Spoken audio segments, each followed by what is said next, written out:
pagkabot sa edukasyon tinuod gayud nga unlimited, way gipili kinsa, kanusa ug asa kini makabot lakip na sa mga dapit sa mga patay. Sama na lang sa usa ka mausoleum sa tunga sa usa ka Chinese cemetery nga gihimong daycare center alang sa mga bata, kansang pamilya dugay na nga nagpuyo sa dapit nga iya sa mga patay. Kun asa kini atong tan-awon sa report ni Alan Domingo.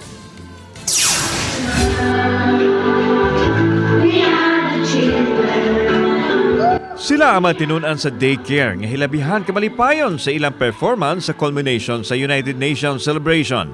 Gipahigayon kini mismo sa ilang eskwelahan nga gitawag og Action for Nurturing Children and Environment KWON ANSI, usa ka non-government organization nga gi-accredit sa DSWD ug sa LGU pag-umol sa kinaadman sa mga bata. Mukapin sa 40 ka mga bata nga edad og 2 anyos ngadto na sa 4 anyos ang nagtuon dinhi. Apan pipila na lang ang naabtan sa Balitang Bisdak, sanglit na mauli naman ang kadaghanan atol sa among pagbisita. Kung tan-awon, sama ra gyud sa classroom ang ilang giklasihan. Apan usa di ay kini ka mausoleum. Giklaro sa tagdumala sa daycare center nga adunay pagtugot sa tag-iya sa mausoleum ang ilang paggamit nini sa katuyuan nga maedukar ang mga bata. Feeling happy good sir.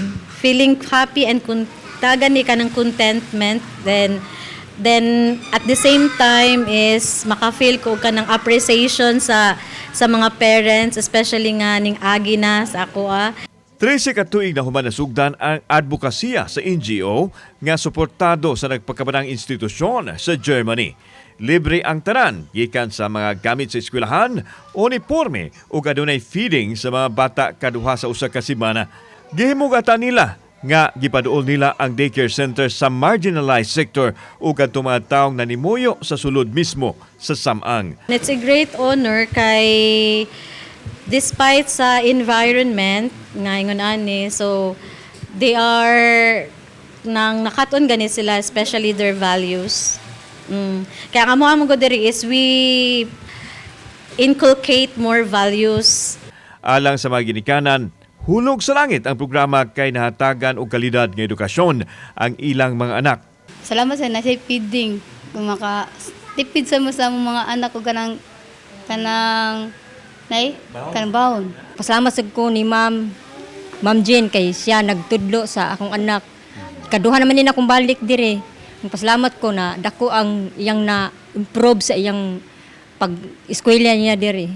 Makapahingang ha o amazing tan-awon ang mga bata nga giumol ang ilang kinaadman sa dapit nga dili tradisyonal, dili na andan, dapit nis mga patay apan nahimong kabahin sa pagkabot sa ilahang pangandoy ug sa ilahang tingos-baway.